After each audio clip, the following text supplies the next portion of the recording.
지금은 우리가 혼란의 시대, 혼동의 시대다 해도 과언이 아니에요. 사람들이 뭐 정말 이렇게 교회를 다시 찾거나 교회를 옮기고 싶은 분들이 많은데 그분들도 한결같이 하는 말이 어디로 가면 좋을지, 또 때로는 두려워해요. 겁을 낸다고. 가짜면 어떡하나, 이단이면 어떡하나. 왜냐하면 또 위장교회라는 게 있어가지고 어렵단 말이죠. 뭐 이단들도 많고 또 정통이라고 하지만 또 정통 내에서도 또 여러 가지 또 말들이 많아요. 또 신학적인 주장도 다르고 참 요즘에 혼란스럽다라는 거예요. 또 정치적으로 보거나 해도 무엇이 옳은지 무엇이 그른지 제대로 참 찾기가, 또 판단하기가, 또 파악하고 그걸 찾아내기가 그렇게 쉬운 거 아니에요. 굉장히 혼란하고 혼돈스러워요. 특히 한국에는 참 사람과 사람 사이에 신뢰가 많이 깨져가지고 사기 당하고 또 부도 맞고 이런 경우도 많아요. 사람들의 마음이 다치고 또 관계성이 깨어지고 막히고 이런 일들도 참 많습니다. 정말 우리가 이럴 때일수록 진리 안에서 참 자유를 누린다는 게 쉬운 게 아니에요. 어디로 가야 할지, 무엇을 믿어야 할지, 누구 말을 들어야 할지. 그러다 보니까 이제 어쩔 수 없는 것들이 때로는 이제 기독교 TV에 나오는 분들의 말을 들을 수밖에, 왜 그게 옳다고 생각을 할 수밖에 없잖아요. 옳으니까, 좋으니까 나오겠지. 또 그러다 보니까 유명하신 분들은 인터넷을 뒤질 수밖에 없고, 또 인터넷 뒤지다 보면은 또 여러 가지 또 이게 맞는지 안 맞는지 모르겠다 하는 그런 얘기들도 많고 하니까 참 어렵기도 합니다. 어디로 가야 할까요? 그렇다면 우리가 더 중요한 거는 우리 신앙생활도 중요하죠, 물론. 그러나 궁극적으로 우리가 구원받는 것은 그러면 어느 길을 따라가야 할지. 예를 들어 우리가 천국 가는 길은 어디일까요? 천국 가는 내비게이션은 어디가 맞는 걸까요? 이게 쉬운 게 아니에요. 그 가는 길을 제대로 알기가 쉽지가 않습니다. 무엇이 옳은지, 무엇이 그른지 그렇게 파악하기가 쉬운 게 아니다 하는 거예요. 누구 말을 들어야 될지도 모르겠고, 어떤 구원론이 맞는지도 모르겠고, 하도 그냥 헷갈리는 것들이 많으니까 이럴 때일수록 신앙생활의 길이 참 어렵다. 또 한편으로는 또 신앙생활을 조심해서 할 필요도 있어요. 조심해서 해야 한다. 그럴수록 더욱더 긴장해야겠다. 그런 생각을 하게 됩니다. 그래서 오늘 말씀에 예수님이 아예 딱 알려주셨어요. 천국 가는 길에 대해서. 어떤 길로 가라고요? 좁은 길로 가라고. 그게 천국 가는 길이라고. 우리 한번 봐봐요. 좁은 문으로 들어가거라. 멸망하러 가는 문은 넓고 그 길이 쉬워 많은 사람들이 그곳으로 들어간다. 그러나 생명으로 가는 문은 작고 그 길이 좁아 그곳을 찾는 사람이 적다. 이렇게도 얘기해놨어요. 그러면서 바로 거짓 예언자들을 조심하여라. 그들은 양의 옷을 입고 너희에게 다가온다. 그러나 그 속은 굶주린 늑대이다. 그들의 열매를 보고 그들을 알 것이다. 가시나무에서 포도를 딸 수 있느냐? 엉겅퀴에서 무화과를 딸 수 있느냐? 마찬가지로 좋은 나무는 모두 좋은 열매를 맺고 나쁜 나무는 나쁜 열매를 맺는다. 이렇게 말씀하시면서 좁은 문으로 들어가라. 이렇게 우리에게 알려주셨어요. 좁은 문으로 들어가서 가는 그 길이 오히려 우리에게는 안전한 길이 될 것이다. 라는 거예요. 자, 이것을 이제 예수님이 말씀하셨어요. 예수님은 도대체 어떤 의미로 이런 말씀을 하셨을까? 여러분, 이 말 뜻을 조금 우리가 이해하기 위해서 우리는 이제 창조의 복음을 잠깐 보면 우리가 이제 늘 생각하는 원시 복음의 창세기 3장 15절을 보면은 원시 복음의 이 약속, 메시아의 약속을 처음에 누구에게 주었다? 이 뱀에게 주었다는 거죠. 왜냐? 뱀에게 있어서 최고의 형벌과 저주는 메시아, 여자의 후손이 와서 머리를 박살내는 거기 때문에 그것을 형벌로 주셨어요. 그래서 그 안에 이제 메시아의 언약이 들어간 겁니다. 그래서 메시아의 언약이라는 것이 이 사탄에게는 형벌이지만 사탄에게는 가장 먼저 들린 또 메시아에 대한 소식이고 어떤 정보예요. 그래서 그 이후로 사탄, 그 뱀은 메시아의 오실 길을 가로막는 일을 했다는 거죠. 메시아의 오실 길을 가로막고 메시아에 대한 지식을 가로막고 메시아를 알 수 없게 하고 메시아에 대한 믿음을 갖지 못하도록 막는 일을 했어요. 그뿐만 아니에요. 이 뱀이 그 이후로 펼치는 전략 중에 또 중요한 것은 잘못된 신앙, 잘못된 메시아의 이야기, 곧 다른 복음, 다른 예수, 다른 영을 퍼뜨리는 거예요. 그러니까 거짓된 메시아 사상과 거짓된 종교를 만들어서 그것을 사람들에게 퍼뜨리는 일이 바로 뱀의 일이에요. 그 일을 실제적으로 펼쳐진 곳을 우리는 대부분 이제 얘기하는 게 바벨론. 그 바벨론에서 니무롯이라는 사람이 어쨌든 바벨론 종교를 만들었다. 뭐 우리는 그래서 이 일을 제기할 수 없는 게 바로 바벨탑이라는 것이 있잖아요. 그걸 통해 이게 바벨 종교라는 것을 우리는 한마디로 보면 뱀의 종교라는 거예요. 알다시피 이 바벨탑의 모양이 지구라트라 그래가지고 이렇게 꽈배기처럼 꽈서 올라가요. 이 모양이 뭐와 같다? 뱀과 같아요. 마치 그들은 뱀을 숭상하는 듯한 그런 탑을 만듭니다. 그래서 뱀의 종교는 다른 게 아니에요. 거짓된 이 메시아 사상, 거짓된 종교, 다른 예수를 만들어내는 것이 바로 이 사탄의 종교의 특징이에요. 그러니까 예수님이 초림 때 왔을 때에는 이미 그게 절정에 다다랐어요.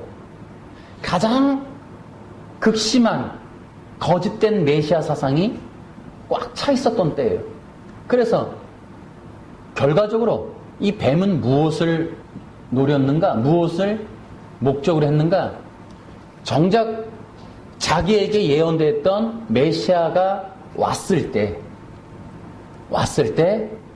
사람들이 그를 못 알아보게 하는 것. 이 세상이 메시아를 거부하게 만드는 것. 메시아를 받아들이지 못하게 하는 것. 메시아를 도저히 이해할 수 없게 만드는 것이 그들의 목적이었어요. 예수님이 초림 때 오셨어요. 때가 참에 오셨어요. 약속된 메시아가 그토록 예언자들을 통해서, 히브리서에도 나오지만 예언자들을 통해서 계속해서 예언되었던 그분이 정작 오셨는데 당대의 사람들은 예수님을 결국 못 알아봤어요. 그토록 그 민족 당시에 거짓된 메시아 사상이 가득했어요. 그래서 그들이 이 종교 자체를 부인할 수 없으니 이걸 다 변질시켜 놨는데 그 변질된 신앙의 두 가지 핵심, 우리 너무나 많이 알고 있어요. 신학교에서도 또 옛날서부터 교회에서도 많이 얘기했을 거예요. 잘못된 메시아 사상, 거짓된 메시아 사상. 그 두 가지가 무엇인고? 로마로부터 압제로부터의 이 자유, 해방. 억압받는 것으로부터의 해방. 두 번째는 배고픔으로부터의 해방. 물질적인, 소유적인, 또 우리의 욕구적인 것을 충족시켜줄 수 있는 분이 오실 것이다. 또 하나는 다른 나라를 이기고 다른 나라를 정복하는 가장 강한 나라가 될 수 있게 만들어주는 그런 왕이 올 것이다. 이러한 육신적인, 세속적인, 민족적인 이러한 메시아 사상을 갖고 있음으로 인하여 그걸 퍼뜨리니까 정작 낙이 타고 오신 예수님을 밀어내게 만드는 거예요. 예수님만 못 알아보게 하는 거예요. 인본주의, 기복주의, 세속주의라는 것으로 사람들을 현혹시켜 놓으면, 그들의 마음을 어지럽혀 놓으면, 심지어는 그 한 사람 한 사람에게 있는 내용이 중요한 게 아니라 그것이 민족적이 되면, 시대적이 된다면 엄청난 결과를 초래하는 겁니다. 이것이 사탄이가 하고 있는 일이에요. 결국 예수님이 오셨을 때 민족이 거부를 했어요. 또 시대가 거부를 했어요. 그 시대의 정신이 그를 거부했다고. 종교가 거부했다고. 왜? 안 맞으니까. 제자들부터가 그랬어요. 왕으로 등극하셔야 될 분이 죽는다 하시니까. 심지어 진짜 죽으시니까 다 도망가 버렸어요. 그를 따르는 자들조차도 납득하기 어려운 거였어요. 예수님이 그렇게 말씀하시고 가르쳤던 내용들이 죄와 사망으로부터의 구원이라고 하는 이런 본질적인 이 구원의 이야기를 말씀해도 제자들은 이해할 수 없었어요. 그들 속에 들어가 있는 것과 배운 것과 시대적인 공유하는 사상이 그러하기 때문에 그들은 달리 생각할 겨를이 없었어요. 더 이상의 것을 생각 못했던 거예요. 이렇게 시대가 잘못된 것에 물든다는 건 무서운 일입니다. 그런 것들이 사탄이가 그럼 초림 때에만 그렇게 했느냐? 그렇지 않아요. 항상 역사적으로 예수님 그 이전에도 그랬지만은 당연히 예수님 이전에도 거짓된 신앙을 신께서 오랫도록 작업이 돼 있었지만 그래서 뭐라 그래요? 너희들이 장로들의 관습, 장로들의 전통으로부터 그렇게 말하고 있지만 그것 때문에 진짜 모세의 율법을 거역하고 있지만 이라고 얘기하면서 이미 유태인들이 토라를 배우는 것 같아도 장로들의 유전이라는 게 그들의 종교의 텍스트가 됐단 말이에요. 그러니까 진정한 메시아 사상은 사라져버렸단 말이에요. 이것들이 교회 역사 내내 이어집니다. 계속해서 진리를 발견하는 소수의 개혁자들과 또 사탄은 역사적으로 시대적으로 그 거짓된 종교와 거짓된 신앙과 거짓된 메시아의 복음을 가리기 위하여 시대적으로 계속해서 가라지를 심는다는 거예요. 이것이 역사적으로 진행되어 오면서 많은 사람들이 속게 되는 거예요. 그래서 예수님은 이것을 아셨어요. 항상 많은 사람들이 가는 길을 옳다라고 생각할 수밖에 없고 많은 사람들이 믿고 있는 것이 진실이라고 믿을 수밖에 없고 많은 사람들이 말하는 것이 사실이라고 말할 수밖에 없는 세상 속에 그것이 만일 거짓된 이 사탄의 전략에 의한 것들이라면 모두가 다 멸망의 길로 가는 거예요. 그래서 예수님이 오셨을 때 하실 수밖에 없는 일은 뭐냐? 바로 이러한 시대적인 정신, 사상, 문화, 이런 종교, 이것을 먼저 걷어내는 일이셨어요. 이거를 부셔야 되는 거예요. 종교개혁이란 먼저 허무는 게 있어야 새롭게 짓는 겁니다. 거짓된 생각들, 잘못된 종교와 그 시대의 진으로 형성되어 있는 어둠의 장막들을 뜯어내지 않고는 복음이 들어가기 어렵다는 거예요. 어느 나라든지 지금도 선교지의 어느 나라든지 이와 같은 방법은 패턴은 동일합니다. 예수님이 오셨을 때 내가 예수다, 내가 구원자다, 누가 믿겠어요? 그래서 그러한 시대적인 장벽을 충돌하시는 거예요. 그 시대와 정면 충돌하시는 거예요. 그 악한 자들의 본부와 그들의 정체와 그들의 실체와 그들의 사상과 그들의 본체를 드러나게 하실 수밖에 없도록 충돌하시는 거고 싸우시는 겁니다. 이 예수님의 모습이에요. 그래서 예수님의 초림 때의 모습은 전투병과 같고 싸움꾼과 같아요.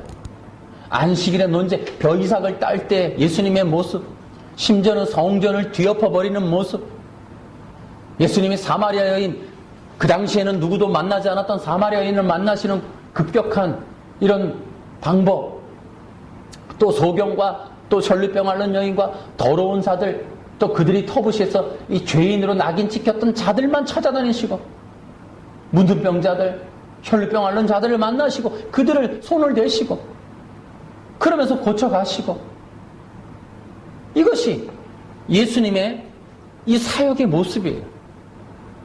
그래서 우리가 볼 때 예수님은 성인 성자로 보이지만 그러나 초림 때 예수님은 어떻게 보면 개혁가세요. 급진 개혁가와 별반 다를 게 없으세요. 왜냐하면 그 시대에 잘못된 종교를 뜯어내야 되니까. 잘못된 종교인들의 실체를 드러내야 하니까. 그래서 그들이 믿고 있는 거, 그들이 주장하고 그들이 백성들을 억누르며 가르치고 있는 잘못된 종교의 그 율법주의의 그 엄청난 이 뱀의 꼬리를 잘라버려야 되니까. 그 뱀의 머리를 후려쳐야 하니까. 그 율법주의의 엄청난 이 폐해를 이걸 부셔야 하나님의 나라를 그 세상 속에 누룩과 같이 퍼지게 할 수 있으니까 예수님은 그 시대적인 벽과 종교와 싸우셨다는 겁니다. 그런데 이것들이 시대마다 있다고 제가 앞에서 말씀을 드렸는데 바로 그러한 시대적인 율법주의의 이 뱀의 전략이 세계 모든 나라에도 있지만 우리나라에도 심각하게 있습니다. 그래서 이러한 때에 우리는 어떻게 해야 되느냐? 그래서 예수님이 오셨을 때 당신의 메시아를 기다리는 소수의 사람들, 진정한 메시아의 신앙을 유지하고 있는 사람들, 메시아를 바라보고 믿고 있었던 그 사람들에게 와서 그들에게 해주시는 말씀이 좁은 문으로 들어가라. 네. 좁은 문으로 들어가는 것은 쉬운 게 아니에요. 그 당대에 많은 사람들이 믿고 있는 걸 아니오라고 해야 돼요. 많은 사람들이 하는 일을 하지 않아야 해요. 많은 사람들이 진리라고 믿고 있는 걸 거짓이라고 말해야 해요. 예수님을 모든 사람들이 다 싫어했어요. 거의 많은 사람들이 박해를 했어요. 받아들이지 않았어요. 그런데 그 당대에 예수님을 바라보고 믿고 따랐던 자들이 있습니다. 대표적으로 몇 명이 있습니다. 예를 들어 마태복음 9장에 보면은 놀라운 사람이 있죠. 혈루병 앓는 여인이 나옵니다. 한번 봐보세요. 마태복음 9장에 보면은 혈루병 앓는 여인이 18절에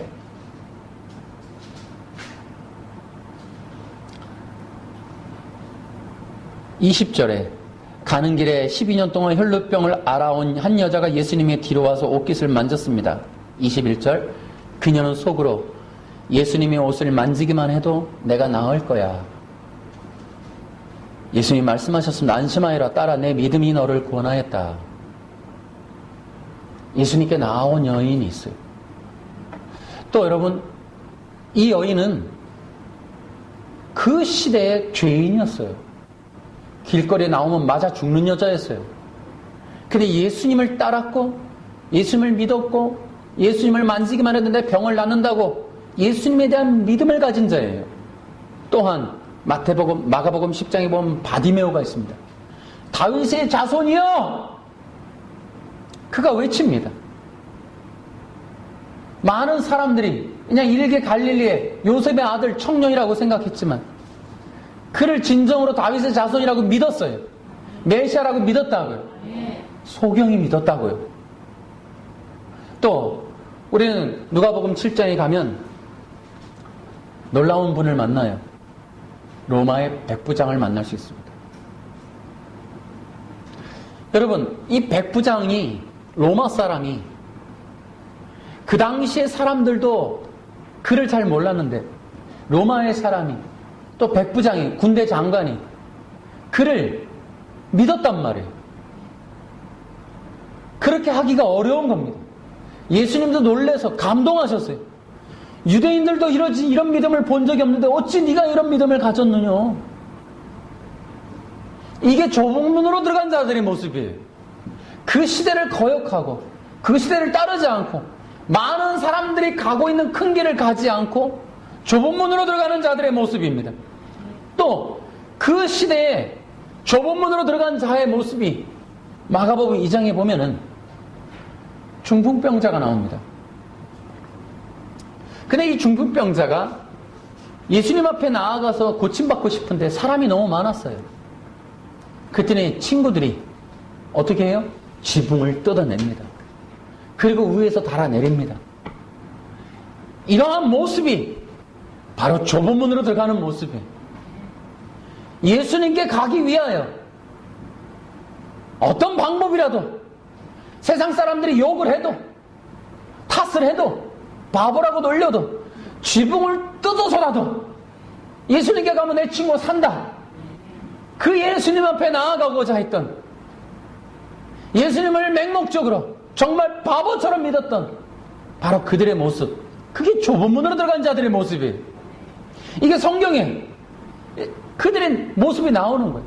성경에도 이미 좁은 문으로 들어간 자들이 나옵니다. 마태복음 11장에 보면은 천국은 침노하는 자들의 것이다 라는 말이 나옵니다. 이렇게 표현되어 있는데요. 세례자 요한 때부터 지금까지 하나님의 하늘나라는 힘있게 성장하고 있다. 힘있는 사람들이 하늘나라를 차지할 것이다. 이 얘기를 개역성경에 세례 요한의 때부터 지금까지 천국은 침노를 당하나니 침노하는 자는 빼앗느니라 라는 말이 있어요. 우리는 그동안 이제 이런 얘기, 이 본문을 늘 얘기하면서 마치 천국을 이렇게 치고 들어가는, 천국을 이렇게 막 공격하는 느낌, 그런 자들이 천국을 막 가려고 하는 그런 자들이 뭐 이렇게 우리가 이해를 했는데, 이 원문은 그렇지 않아요. 원래의 뜻은 양의 울타리에서 이 양이 이 울타리를 치고 나오는 모습을 침노라고 하는 거예요. 다시 말하면 침노라는 말은 그 시대의 울타리, 그 시대에 억압된 것, 다시 말하면 율법주의, 장로들의 전통, 그것을 깨고 나오는 자들, 바로 그것을 거부하는 자들, 그 육신의 종력, 또 이 율법의 종교, 이 인본주의 종교, 거짓된 메시아 사상을 거부하고 잘못된 종교 사상을 거부하고 그것을 뚫고 나오는 자들이 천국을 차지할 것이다 라는 거예요. 아멘. 이와 비슷한 거예요. 좁은 문을 가라. 예수님이 마태복음에서 계속해서, 마태복음은 유대인들에게 보내는 이 편지예요. 유대인들이 가지고 있는 잘못된 종교의식을 깨부셔야 된다는 거예요. 그들이 가지고 있었던 시대적인 악한 종교 사상을 깨부셔야 된다. 이것이 바로 예수님의 가르침이었습니다. 그것이 좁은 문으로 들어가는 길이에요. 오늘날에도 마찬가지, 좁은 문으로 들어가야 합니다. 우리는 오늘날에 많이 열려있는 것 같지만 쉽지가 않아요. 여러분, 지금도 과거사 들춰내서 올바로 돌리는 일, 과거사 진상조사위원회인가 이런 것도 해요. 우리는 그런 얘기도 전 들었어요. 6.25가 북지인이냐 남지인이냐. 우리는 역사적으로 명백한 사실조차도 날조될 수 있는, 거짓말할 수 있고 거짓되게 배울 수 있고 거짓을 진짜라고 믿을 수도 있는 그런 시대에 우리 살고 있어요. 근데 더 재미난 건 정보가 다 열려 있어요. 인터넷이 다 열려 있어요. 그래도 그럴수록 더 몰라요. 그죠? 아무리 진실을 말해도 거짓을 말해놓으면 사람들이 헷갈리기 시작해요. 그리고 그것을 사실이라고 말하고 몇 사람만 모여서 웅성웅성돼서 몇 명만 동의가 되면 그런 것이 사실로 여겨지게 되는 그런 시대예요.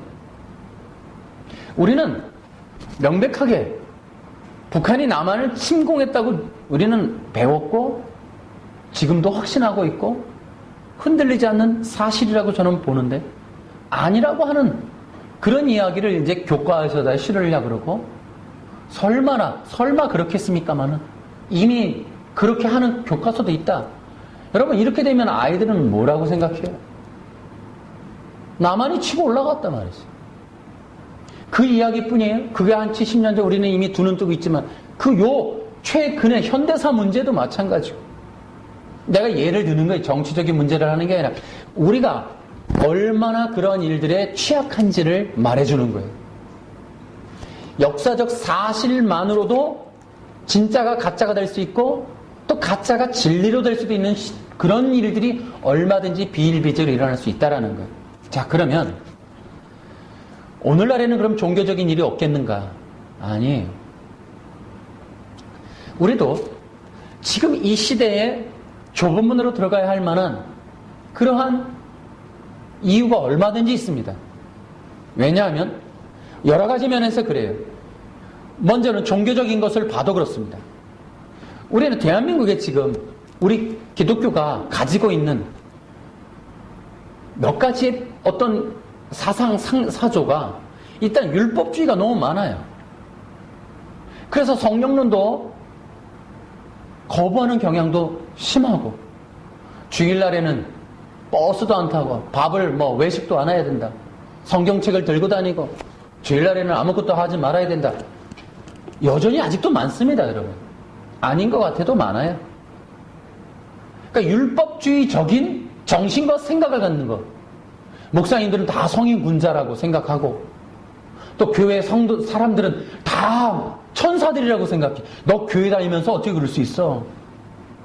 그러니까 또 어떻게 해요? 교회 오면 다 외식과 가식을 꾸밀 수밖에 없는 할렐루야 하면서 율법주의적인 요소가 여러분 그냥 우리가 하나의 모습이 아니라 진리를 가로막는 큰 어둠의 장막이 될 수 있다는 사실을 알아야 돼요.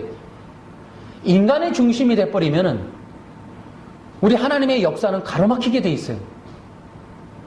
반드시 율법적인 요소는 깨져야 됩니다. 또 여러 가지가 있어요. 우리가 이런 것도 있습니다. 번영신학이라고 그러는데 번영신학이 나쁘다 라고 말하기가 어렵다면 우리는 이런 단어를 쓸 수 있어요. 기복주의. 우리 한국 기독교 안에 어쩌면 율법주의보다 더 지금은 그전에는 율법주의적인 요소가 강했는데 지금은 더 기복적인 요소가 더 강한 것이 아닌가.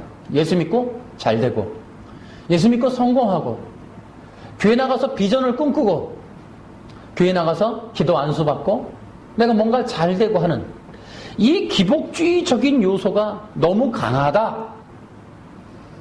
그런 것을 우리가 볼 수 있어요. 그래서 부유한 게 복이고 잘된 게 복이고 대학에 붙은 게 하나님의 영광이고 또 취직한 거 높은 자리에 올라간 거 무슨 장관이 되고 대표가 되고 국회의원이 되고 시의원이 되고 이러면 높은 거 또 그러면 교회에서도 권력을 갖고 권위를 가지고 어떤 세속적인 관점에서의 가치 기준이 교회에서도 동일하게 통하게 되는 것. 근데 그것이 성경적인 이치라고 성경적인 원리라고 믿고 있는 것. 이게 바로 어둠의 장막이고 잘못된 종교라는 거예요.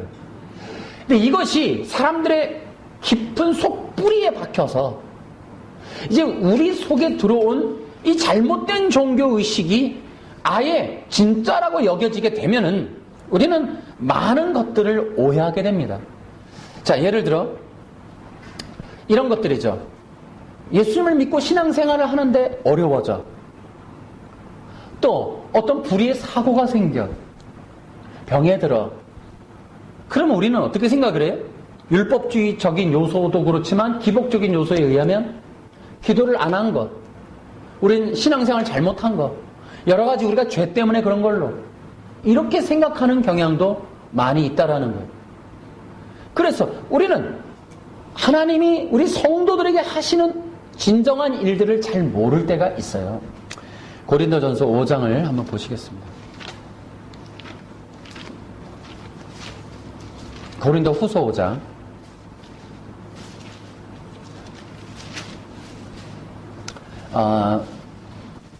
보자. 그 5장도 있는데요. 4장 한번 보세요, 4장.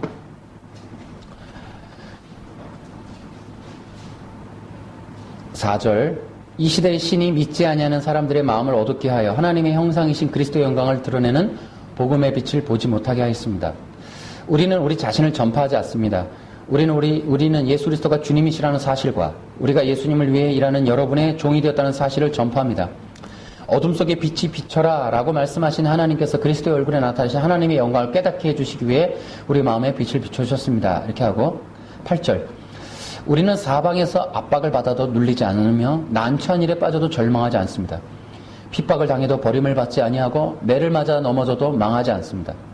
우리는 예수님의 생명이 우리 몸에서 나타나도록 하기 위해 항상 예수님의 죽으심을 우리 몸에 짊어지고 다닙니다. 예수님의 생명이 죽을 우리 몸에 나타나도록 하기 위해 우리는 살아있지만 예수님을 위해 항상 몸을 죽음에 내맡기고 있습니다. 그러므로 우리 속에서는 죽음이 활동하지만 여러분 속에서는 생명이 활동하게 되는 것입니다. 아멘.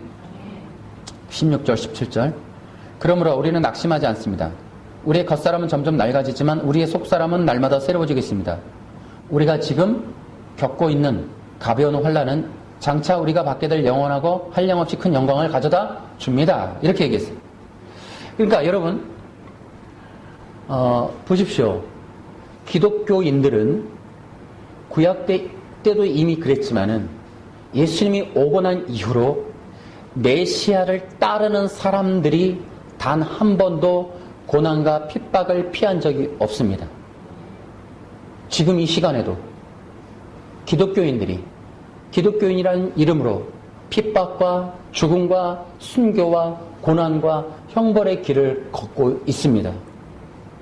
어쩌면 지금 우리 대한민국은 너무나 편안한 기독교 신앙생활을 하고 있는지 몰라도 그렇기 때문에 예수 그리스도를 믿는 진정한 좁은 길의 의미를 알 턱이 없을 수밖에 없지만은, 그러나 예수님을 따르는 일은 결코 쉬운 길이 아닙니다.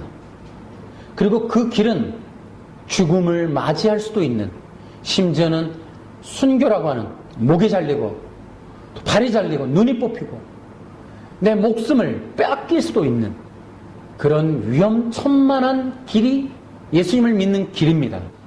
이것은 역사가 증명했을 뿐더러 지금 동시대적으로도 지금도 일어나는 일입니다. 예수님을 믿고 복을 받는다라는 것이 단지 이 땅에서 남보다 돈을 많이 벌거나 부유해지거나 평안하게 살거나 복락을 누리는 것이 예수님을 잘 믿는다라고 여겨지게 만들어 놓는 것은, 저는 예수님의 초림시대에 깔아놓은 거짓된 메시아 사상과 별반 다를 바 없는 잘못된 신앙이라고 저는 단언해서 말씀드릴 수 있습니다. 그것에 속으면 진정한 신앙의 길을 이해하거나 따라가기 어렵습니다. 신앙의 길은 절대로 편안한 것만은 아닙니다. 많은 사람들은 고난의 길을 걷고 있습니다. 진정으로 세계적으로 보십시오. 얼마나 많은 사람들이 지금 죽음에 놓여 있는지, 예수님 때문에. 그러나 그러한 자들이 바로 좁은 길을 가는 예수님의 말씀을 신실하게 따르는 자들이라고 우리는 누가 과연 아니라고 알겠어요? 여러분, 우리는 세상의 것을 예수님과 겸하여 섬길 수 없습니다. 그래서 오늘날 이렇게 번영의 복음, 기복적인 복음을 진정한 기독교라고, 또 진정한 신앙이라고, 그렇게 기도를 들어주는 것이 예수님이라고 여긴다면, 예수님 초림 당시에 메시아의 거짓된 사상을 뿌려놓은 내용과 오늘날 우리는 동일한 것을 우리는 받고 있는 거예요. 그것이 우리에게는 어떠한 문제이냐? 번영 복음을 따라가는 동안 우린 진정한 예수님의 십자가의 죽으심과 고난을 바로 깨닫기 어렵습니다. 그 길을 따르기가 어렵다는 거예요. 예수님이 원하는 길을 가기도 어렵습니다. 예수님을 믿는 길은 이 땅에서 고난과 역경이 있을 수 있습니다. 그러므로 우리는 이렇게 해야 됩니다. 이제 우리는 세상의 것들에 대해서 우리는 조심해야 된다는 것을 다시 한번 말씀드리면서, 이제 우리는 이렇게 해야 돼요. 이 시대에 좁은 문으로 들어갑시다. 아멘. 그리고 천국을 침노합시다. 이 시대에 깔려있는 시대적인 문화와 정신사상과 종교를 뚫고 나가야 돼요. 그 중에는 세상의 번영신앙, 곧 기복주의 신앙을 버려야 합니다. 예수님을 믿고 가난해질 수 있습니다. 여러분이 원하는 소원 다 이루어지지 않을 수 있습니다. 심지어 대학 가기 위해서 40일 동안 특별 새벽 기도 하셨어도, 금식을 하셨어도 대학이 아니라 그 어떤 곳으로부터 계속 떨어질 수 있습니다. 그래도 그것은 하나님이 여러분에게 주는 선물일 수 있습니다. 그때에도 진짜 기뻐할 수 있는 사람, 그게 진짜 기독교인입니다. 역경이 닥칠 때에도 하나님이 나와 함께 하시다고 믿을 수 있는 사람이 되어야 합니다. 여러분에게 잘못된 기복주의 신앙을 깔아놓으면 실패를 받아들이기 어렵습니다. 실패가 닥치는 순간 여러분 교회를 떠나거나 신앙을 버리거나 예수님조차 버릴 수도 있는 상황이 닥칠 수 있습니다. 그런 것은 가짜 기독교이기 때문에 일찌감치 버려야 하는 거예요. 우리는 이 시대에 가짜 기독교와 싸워야 합니다. 가짜 기독교를 걷어내야 되는 거예요. 저는 이렇게 단언합니다. 여러분에게 기도하면 성공할 수 있다고 말하는 그 모든 이야기들은 가짜입니다. 따르지 마십시오. 기도의 응답의 결과는 꼭 성공으로만 오지 않습니다. 사도들이 그런 길을 걸었습니다. 히브리서 11장을 보십시오.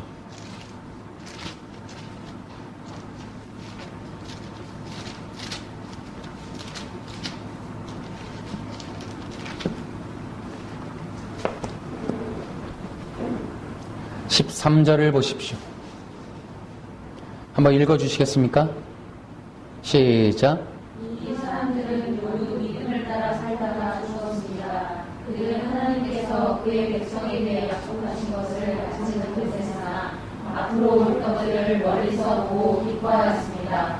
그들은 스스로 자신들이 이 땅에서 나그네 일뿐이라고 고백하였습니다.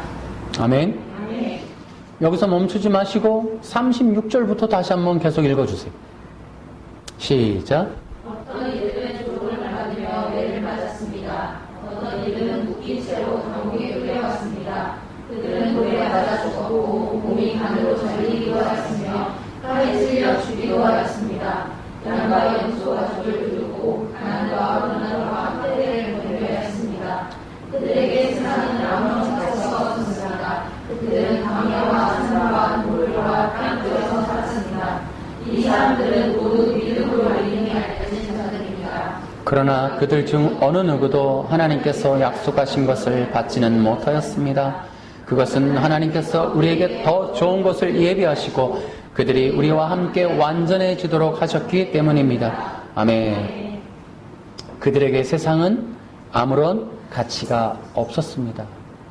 저는 최근에 기독교인으로서 대표적으로 국회에서 활동하던 이혜훈 씨가 부정한 돈에 연루된 사실을 뉴스를 들으면서 실망을 했습니다. 물론 아니라고 하시지만 저는 그런 생각이 듭니다. 우리 여자들에게 이런 말을 한번 묻고 싶어요. 여러분은 명품 가방을 포기할 수 있습니까? 우리가 기독교인들이 진짜 메시아의 길을 걷기를 원하신다면은 우리는 많은 걸 포기해야 됩니다. 이 세상 사람들과 많은 것을 다르게 살아야 합니다. 심지어 진짜 메시아의 사람들이고 내가 정말 천국을 지향하는 사람들이라면 이 세상 사람들이 꾸는 꿈과 다른 꿈을 꾸셔야 됩니다. 이 세상 사람들이 바라는 것들과 전혀 다른 것들을 바라셔야 합니다. 기독교의 길은 그런 겁니다. 진짜 예수 믿고 가야 하는 사람들이 가는 길은 다른 겁니다. 세상 사람들과 비슷하게 가는 것이 아니라 완전히 다르게 가는 겁니다. 세상 사람들이 원하는 그런 길을 가는 것이 아닙니다. 세상에서 명품 가방을 들어야 인정을 받아낼 수 있습니까? 그것은 기독교인들이 취해야 될 자세가 아닙니다. 내 옷이 명품이 아니어도, 내 소유물 액세서리가 명품이 아니고 비싼 것이 아니어도, 가난하고 동대문짜리고 로타리짜리 거라도 1,000원짜리 10,000원짜리라도 그 기쁨과 담당함과 또 그 심지어 믿음과 그런 하나님에 대한 절대적인 신뢰만으로도 당당할 수 있어야 돼요. 세상과 겨룰 수 있어야 합니다. 아니요. 여러분 그것도 조차도 없어도 예수님만으로도 이 세상에서 가장 용감한 사람들이 될 수 있습니다. 가장 부귀한 사람, 가장 가치 있는 사람이 될 수 있습니다. 그렇게 무장한 자들이 이 시대에 좁은 길을 가는 자들입니다. 남자들이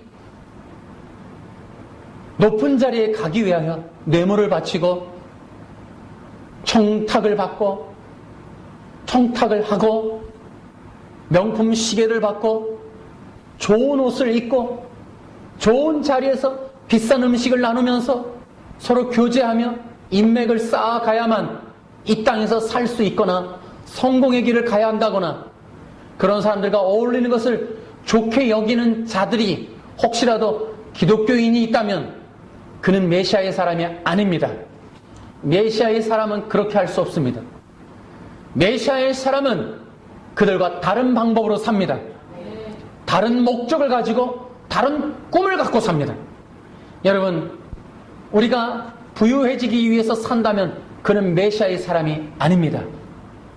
메시아의 사람은 부유해지거나 높아지거나 성공을 절대로 목적을 두고 있지 않습니다.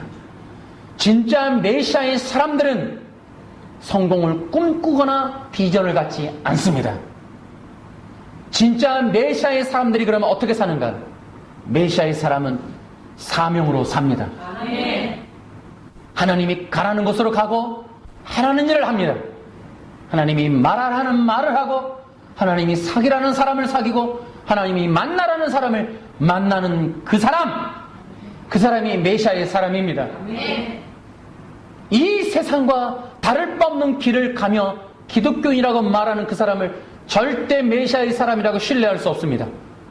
세상 사람들과 별반 다를 바 없는 이야기를 하면서 세상 사람들과 그렇게 똑같은 목적을 가지고 똑같은 비전을 꿈꾸라고 말하고 설교하는 사람들의 설교를 우리는 메시아의 설교라고 말할 수 없습니다. 마지막 시대의 설교라고 할 수 없습니다. 이 세상의 사람들이 꾸는 꿈을 비전이거나 성공이거나 기독교인의 목적으로 말하는 모든 설교는 가짜입니다. 여러분들을 다른 길로, 세상 사람들과 다른 길로 인도할 수 있는 그 설교가 필요한 겁니다. 다른 목적을 갖게 해야 되고 다른 꿈을 꿔야 합니다. 바울은 그렇게 했습니다. 바울은 하늘에서 받을 상을 바라보고 달렸습니다. 생명의 면류관을 바라보고 달렸습니다. 이 세상에 있는 성공과 비전과 그런 내 행복이라는 것을 목적을 두고 가지 않았습니다. 그렇게 말하고 있고 가르치고 있지 않습니다. 여러분, 이 땅에 있는 모든 성도들이 비록 높은 자리에 있던 부자가 됐던 능력이 많건 그들은 세상 사람들과 같은 꿈과 목적을 가질 수 없습니다. 예수님을 믿고 성령을 받는 순간 그들은 그동안 꼬았던 모든 것들과 가진 것들과 알고 있는 모든 것들을 배설물로 여기게 될 겁니다. 진정한 그리스도인, 진정한 메시아의 사람이라면 반드시 이 세상과 다를 것입니다. 우리는 메시아의 사람입니까? 그렇다면 다른 마음을 가집시다. 다른 목적을 갖고 다른 꿈을 꿉시다. 우리는 다른 성공을 꾸어야 합니다. 그것이 진정한 메시아의 사람입니다. 고린도후서 5장 한 번 더 다시 보겠습니다. 고린도후서 5장에 4장이죠. 자꾸 헷갈렸어요. 4장에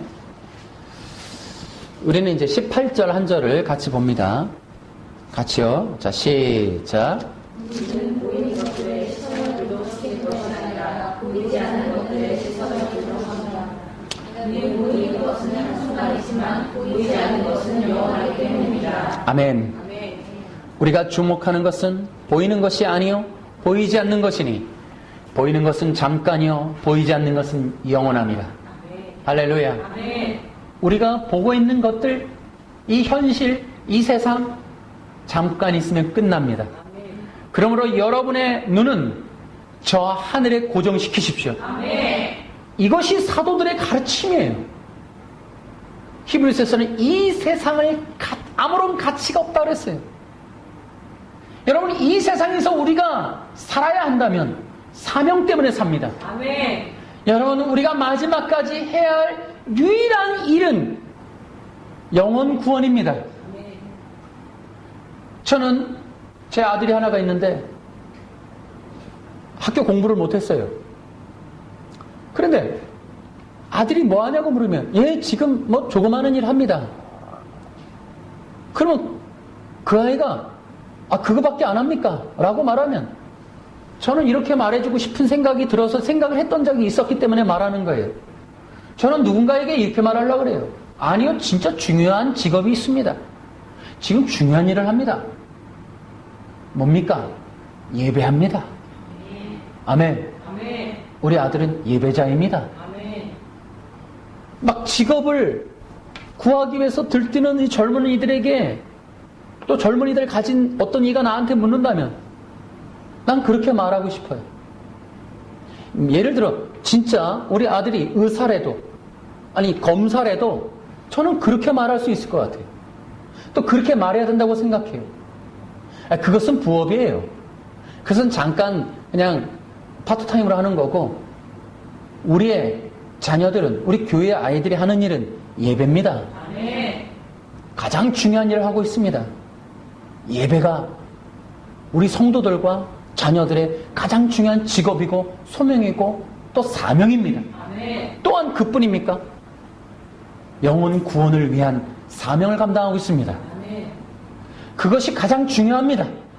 이 땅에서 그리스도인들이 존재하는 이유는 그가 국회의원이든 대통령이든 장관이든 무엇을 하는 사람이건 어떤 위치에 있건 얼마나 그 많은 돈을 갖고 있건 간에 이 세상을 움직일 만한 지식을 갖고 있어도 그들은 그 모든 것들은 파트타임입니다.